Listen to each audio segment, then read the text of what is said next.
Hey everybody, welcome to Music Talks, a podcast where we talk with the next generation of composers, singer-songwriters, musicians, and music lovers. Together we'll explore the uniqueness and universality of our experiences with music, while also discussing the culture, history, politics, theory, and a whole lot of other things in and around music. I'm your host, Dante Luna, and I'm so excited to have my first guest, Carley Lusk, the amazing singer-songwriter. Oh my gosh. If you don't know her already, check her out on YouTube and Instagram at Carley Lusk, and listen to her EP, Carley Lusk EP, streaming on Spotify, Apple Music, or anywhere you listen to music. So let's just kind of start with how you came to this point, how you arrived to LA, and why you're out here. Where'd you come from? Right. Well, I'm from Michigan originally. And like a lot of people you meet around here, they come from the Midwest or different areas, kind of following a certain dream, dream chasing. But I came here on a whim. Like I always had a dream to be a musician, and I was working on that kind of thing in Detroit where I was living. But I didn't ever think I'd move to LA and like start pursuing my career here. And then my sister moved here, my older sister. And she came back home to visit me in Michigan. I think she just came back home. She was homesick. And she's like, Carley, she just looked at me and she's like, do you want to come back with me? I had never been to California before. And I was in school at the time too, like college. I had a job. Everything was pretty much fine. And I was just like, you know what? Yeah, I do. I'm coming back with you. And I left. I left everything and I moved here. I didn't know how long I was going to be here or really why I was coming. I guess in the back of my mind, I knew, Whoa. It's like, well, I'm doing everything to move my career along here in Michigan, but why don't I just do it in LA? It's a pretty good place. Yeah. Maybe I shouldn't have left school, but Hey, that's pretty cool. I don't think it's a bad idea. yeah. And I've been here for 2 years now. 2 years. Yep. Okay. My mom misses me. She's come on home, but I'm not ready to come home yet. That's really cool. You just came out here with your sister too. Like, Yeah, my cool. sister made it a lot easier because she kind of like came here and like paved over the storm. Yeah. And got comfortable and then like brought me along. And not that anything was easy, but yeah. I didn't have to, find a place to live getting right me here. So you were in school at that point. I was in school for music. Yeah, Okay. I learned so much. I was only there for 2 years. It was the Detroit Institute of Music Education, Mm-hmm. and I was studying vocal performance. Mm-hmm. And before that, I had just been singing. Like I wasn't taking lessons. I was writing, but not seriously. And then I went to that school, and I had a vocal coach, and like that was a couple of my first times even getting on a stage, and they just kind of threw you out there, like, okay, you need to learn how to perform, sing, write. And then I ended up meeting the whole school was just like really passionate musicians. So you're just being in that environment is something that I really miss. Yeah. How old were you the first time you hit the stage?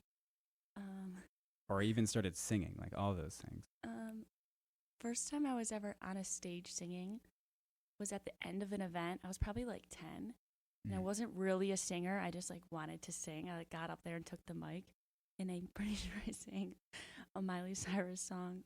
I got nerve. Yeah, and that was like the first time I sang. And I remember a little boy came up to me, and he was like looking up at me at the stage, and he's just looking. And he's like, "That was really good." And I was like, I like moved the mic. I'm like, "Really?" And he's like, "Yeah." And I was like, "Okay." And then a couple years later, I did a talent show. I sang like "Beautiful" by Christina Aguilera. I didn't even place, and I was like so brokenhearted. I was like, how am I gonna make it as a musician if I can't even like place in the talent show at my school? Don't let them get you down. Hell no. I've totally been there before as well. I like practiced so hard to play some Beethoven piece in a talent show. No one gave a shit about it because like there's all these people doing these pop things and like dancing. Right. There's that one teacher that's like, wow. And then all the kids are like, I'm bored. Just one person's slow clapping at the end, like, good job. But That's really cool. so yeah, that's interesting. So I find that a lot of people have different musical backgrounds, and it's interesting to see how that kind of plays out. Yeah, I never had like a direct musical influence in my family. No one was really too musical. My older sister actually can sing good, but she didn't take it seriously. I don't know what happened. I think I just always wanted to entertain. Like even as a little girl, you'll see home videos of me like I'm going to be a star, just saying the most embarrassing things. Mm-hmm. So I always knew, like, even as a little girl, like, I want to be entertaining. And then I guess music kind of found me. And I was like, oh, Yeah, this for makes sure. sense. Cool. Yeah, and I put out a couple singles, like, original music. Nothing was really my sound or vibe yet. I was still learning and understanding myself, which I still am always, right? You know? Yeah, of course. And then when I came here, I was like, okay, I have to find all new people that I can collaborate with and work with because I didn't have the skills to, like, produce my own music. Mm-hmm. Yeah. Well, I think you're in the right place. Yeah, right. And you moved out here. Did you already have these 2 singles you have out right now? No, the singles I have out now, Stay My Way and Flower Pot on the Carley Lusk EP, those were created actually from my time being here. But I didn't record them in Los Angeles. I flew to Utah. Did you have people out there that you knew? Or? I actually knew a guy here in LA that kind of heard me singing, and he said, you know, you should get recording your music. I know a guy that would, you know, you'd really work well with in Utah. And that's how it happened. And he ended up being the sweetest thing. His name's Craig. I love working with him. And hopefully I can go back. Yeah. And I had never been to Utah before. My mom was really confused. She's like, so you leave home, you move to Los Angeles, then you record music in Utah. What's going on? Where are you? Yeah, it's a little confusing as a parent, I would imagine. But yeah, you know, let's just talk about those singles you have out because I really love them. And yeah, you've played Stay My Way with me. Yeah, and I remember hearing it for the first time and hearing you sing it. I was just like, "Ooh, this is a good song." It has like an R&B feel to it with like some pop production qualities to it. So like you obviously wrote like the lyrics and like the Guitar, melody, everything guitar. like that. Cool. And so like how was the process of writing that? Where did the inspiration come from? My writing process is like super simple and intimate. Like it could be on the floor of my bedroom, like with my guitar. And I'm not usually thinking about, oh, I want to write about this situation ever. It always has to just like come out. So it's kind of in a way like my subconscious, it's like when you're dreaming, like my subconscious is kind of like telling me things, what's going on emotionally. And then I'm like reading my lyrics, I'm coming back reading them, and I'm like, oh, okay, that makes sense. But obviously I go back and try and make them, you know, more poetic and make sense to relatable to other people. Great. Do you ever have that, like when you're writing, or what's your kind of? Yeah, it's very similar. It's always this kind of intuitive, you're like listening to your intuition. Yeah, right. It's like your muse. Yeah, and you just kind of go with it. You just let it write itself almost. And then after that, you have like your finished version of a song, and then you'd be like, oh, it's a good idea, but I might want to change that. And then you kind of sculpt it until it's presentable, you know, or so however you see that. So yeah, I kind of like that. I like the balance of intuition and like learned knowledge, because I think it's important to have both, a balance of both. Do you like writing with other people? I'm asking you questions. This is my podcast. Yeah. Okay. Well, tables have turned now. I'm just kidding. Because it's such like an intimate experience with yourself. Like it's hard to collaborate with people writing. Yeah.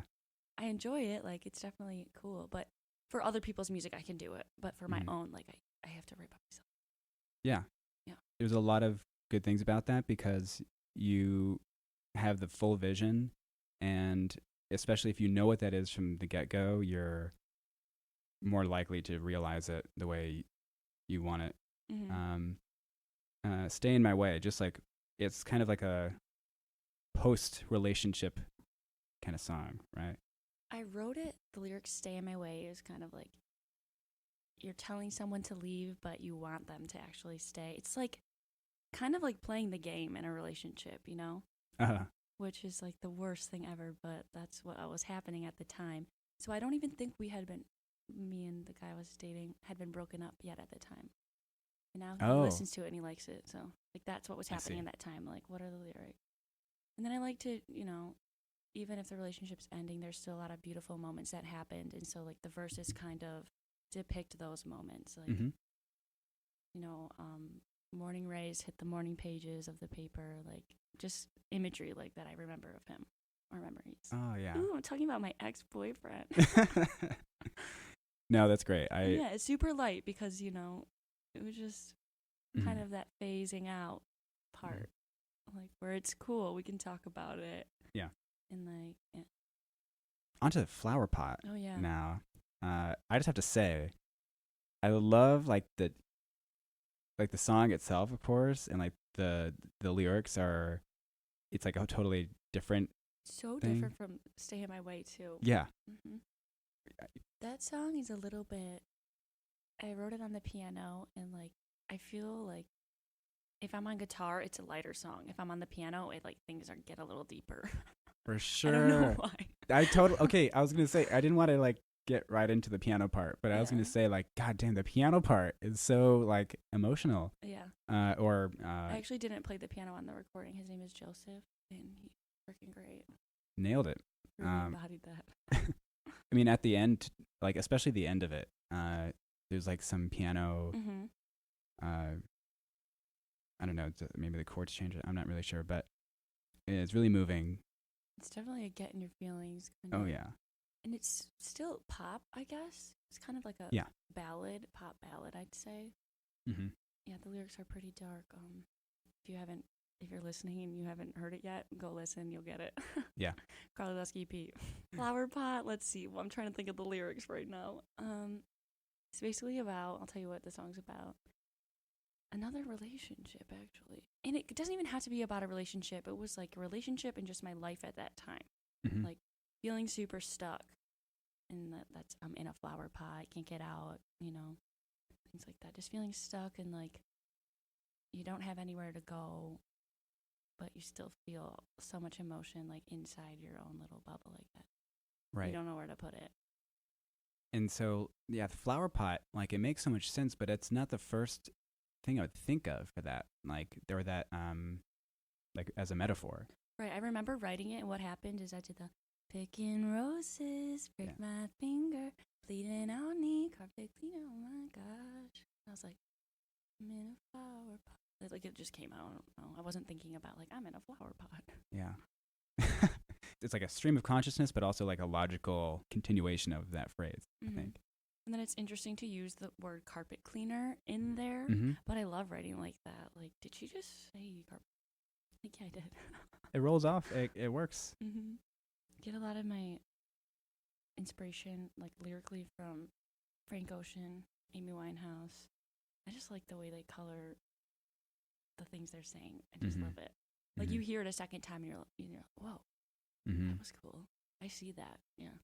And like your vocal style too. It's I don't want to say like crooning. It's kind of like I've heard that before. But I guess that might be like a technical term. I don't know, but it's very unique. Yeah, soulful. Yeah. Like soul music. Yeah. Well, how do you think you grew up most of your life in the Midwest? Yes, my whole life in the same house until college. Then I lived in Sterling Heights, Michigan. With my two sisters, mom, dad. And then I moved out to go to college, and I lived in the city, and that was like the first time I really lived by myself, was on my own, but it was nothing compared to moving here. Because then you're really on your own, Like I can drive home to my mom and dad's house, do my laundry. For sure. Yeah. But I love Detroit so much. I miss home. I just feel like I have something to do here. Can't go home until I do a couple more things. I'm going to listen to this in 7 years and be like, you're still not home. Yeah. Hey, maybe that'll be a good thing. Yeah. But, or maybe you'll have a house there and a house here. Who knows? Right. Yeah, moving out here, definitely changing people. There's a lot of cool people. Like, you make a lot of cool friends, but there's also just, I don't know. I don't want to talk shit. No, I know. Midwest people, everything is a lot more simple.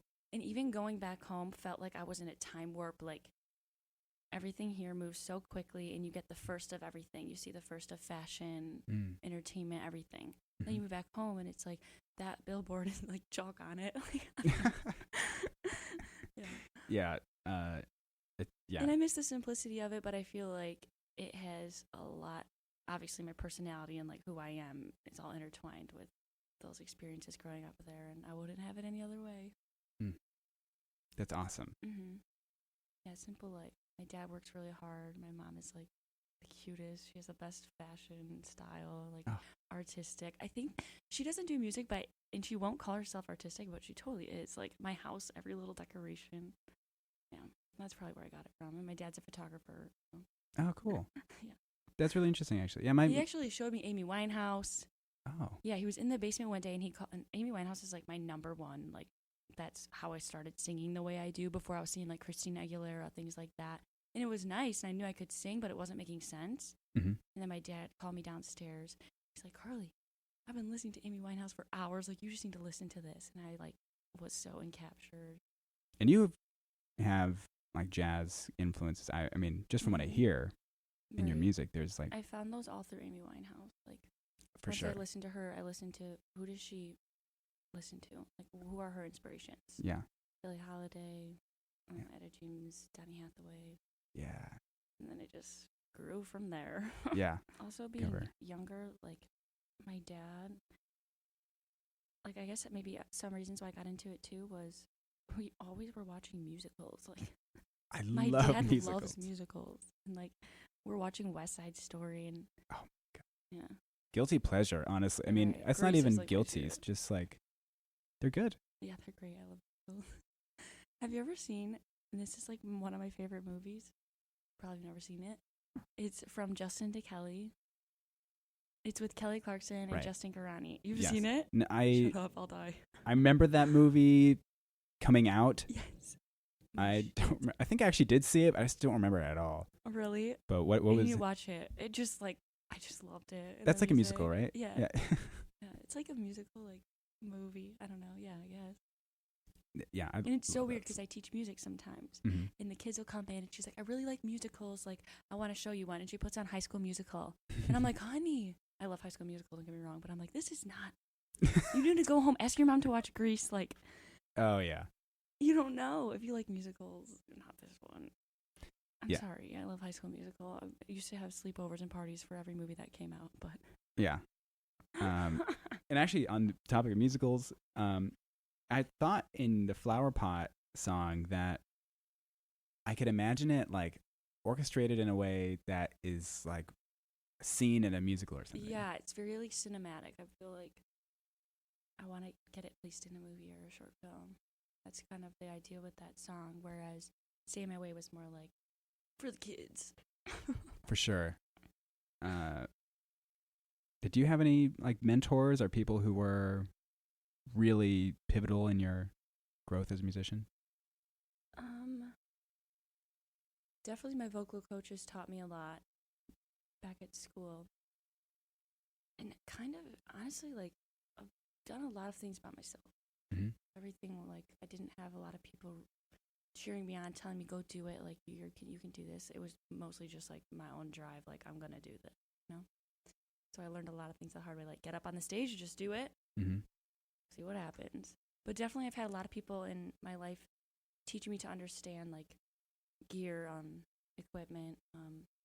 Actually, one of the song about Flower Pot, that boyfriend taught me a lot about recording and even marketing, because you can be a great musician, but if you don't know how to market yourself, there's not much. I mean, unless you get lucky, but like you have to know the business side too. Yeah, you definitely can't count on luck. That's for sure. Yeah. And especially in this day and age, you have so much power to. I know, like, and it's like show, make the appearance the way you want it. Right. I've worked with his name is Adam Jones. He's actually been a huge part of my musical journey here. He's my videographer. Oh, so cool. he did my music video for Stay My Way and like all the ones before that. And yeah, that just like really helped me to like set a vision to my music, which was so cool to see, you know? Mm-hmm. And it's an awesome video. He'll like get on me. He'll like text me and be like, Carley, are you recording? When are we going to make a new project? Really? Yeah. Which I love. That's so good. Yeah. That's really cool. Well, good job, Adam Jones. Yeah, he's great. Really good. And so for that music video, you should go see it. Go watch it. It's on YouTube. Carley Lusk. Stay My Way music video. Let me tell you about that video. Yeah, please. So we had rented a studio and we had everything scheduled and planned. My sister's boyfriend, it works for Milk Studio. So he's like a DP. He does this stuff for a living, and also my other roommate. So I got lucky to have like a crew ready to go. Worked Perfect. with them. So we rented out a studio, and then like the day before, somebody canceled, and we had to reschedule. But the studio we rented out with like the whole story plan was booked out. So I rented another one, and like we got there, and we had 4 hours to shoot this music video. Whoa. Yeah, because everything was like booked up. But I was like, I'm releasing this like. We're doing it. Yeah. And we got it done in 4 hours, lighting, everything. And it was like such a beautiful experience. There was no panic. There was no bad energy. Like we were having such a good time, and it really went smoothly, and it was just super fun. Yeah. And what a good product. Like I would never have thought. Right. It looks like it was like 11 hours. Yeah. I like it. It's great. And so like, did you have like concepts of? We knew for sure that we wanted a live band scene that kind of looked like, I mean, you could tell. We wanted to show that we were playing live music. Mm-hmm. So we got those scenes. And then there was a really beautiful canopy and white bed. And so we kind of drew to that and like got these beautiful shots that I'll like keep with me forever. Mm-hmm. That really helped add to the video. Totally. And I live right by a costume shop. So I walked in there. And it is the coolest place. It's called Robertson's, I think, right near Venice. Okay. And it's just like this, it's a complete mess in there, but you just find the most beautiful costumes. And so I took some for the video. And I love doing music videos. I love the whole experience, recording the music, the videos. Like, it's so crazy that, you know, one day, hopefully, that could be just my whole life doing those things. Yeah. Yeah. I mean, imagine, like, I think what's kind of ironic is that, like, MTV is totally not what it started out as. And kind of ironically, the internet is more of that platform to showcase like really creative and interesting music videos. I like watching music videos now more so because I like to see what people are doing. But I really liked Lana Del Rey's her cover that she did of Sublime. Summertime. That video is so cool. Have you seen it? She's like a giant walking through LA, like just walking around. What? It's so cool. Oh, that's really cool. I saw Lana Del Rey one time when I was singing at Delilah's. Whoa. Yeah, and I was like, did she hear me sing or not? Because I've been singing. I've been singing, and the sound's out there now. You're sitting there, so hear it. Where was it? Delilah's. Delilah's. West Hollywood. I gotta hang out more in West Hollywood. Yeah, right. So okay, what has been your favorite experience in LA since you've been here so far? Musically, or just could be overall? musically, or it just could be in general. There's just been person. so much shit that's happened. I don't know. I guess I can think of every experience with music here trips me out. I love it. The first place I sang at was the Pig and Whistle. It was like an open mic night. They told me Hollywood, Judy right? Garland had her 16th birthday party here, and I thought it was the coolest thing ever because I love The Wizard of Oz. Yeah. Like, oh shit! Like I'm nervous. Yeah. But singing there, that was a really cool moment. First time singing in Hollywood, and like if you're from the Midwest, you think Hollywood is like the coolest thing ever until you go there, and then you're like, what the fuck? Dirty. I'm scared. Crowded. Yeah, just sketchy a little bit. Don't even have Amy Winehouse on the Hollywood Stars, so I'm leaving. I'm pretty sure they don't have her name. How dare they? Right? Come on. I'm gonna go fucking edge it in. Yeah. You can't do that, Miz. I'm like, I do what I want. Because you can get away with that in Hollywood. Yeah, probably. But yeah, and then other moments, just like random things that I've worked, random jobs I've worked have taken me to some weird place. Mm-hmm. You know? For sure. Yeah, I can imagine. In public transportation was new. Mm-hmm. The train's pretty sketchy, actually. Shouldn't go on there at nighttime. But I didn't have a car when I first moved here, so I was getting to and from work like public transportation, and just honestly, I was so sheltered living at home, and moving here like threw me to the wolves. I'm like, you need to figure everything out. Mm-hmm. It was weird. Yeah. Thank God for Uber, like, yeah, because that's how I got everywhere. I just got a car like a couple months ago. Wow. Congratulations. Now you can endure the awful traffic. I know, and then I'm like, shit. It's, But now that I'm over by the beach, it's a little bit more chill. Uh-huh. And my gigs have been slowing down. I haven't been singing out as much because I've been trying to push these 2 songs Mm-hmm. and just like putting my time and energy into that when I can, you know? Yeah, for sure. Gotta get back in the studio Yeah. for my new songs because I'm always writing every day. Cool. So would you say you have like songs that you're sitting on right now? Mm-hmm. Just But waiting? then I don't want to sit on them too long because then I'm like, I don't want to do that song. I've like had it for so long, but then it's like, no, well, it's a good song. Yeah. You know? Well, I'm excited for Yeah. those. So just like to wrap up, I think it'd be cool just to give you a chance to say like anything you want.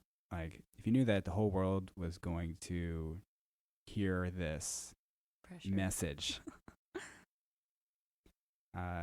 what would you say? And it doesn't matter. Can be about anything, or it could even, obviously, before this ends, make sure you bookmark Carley Lusk on any platform. Carley Lusk EP, Apple, Spotify, Instagram, everything. Good You'll stuff. find me. Oh yeah, good. Or I'll find you. Yeah. Yes.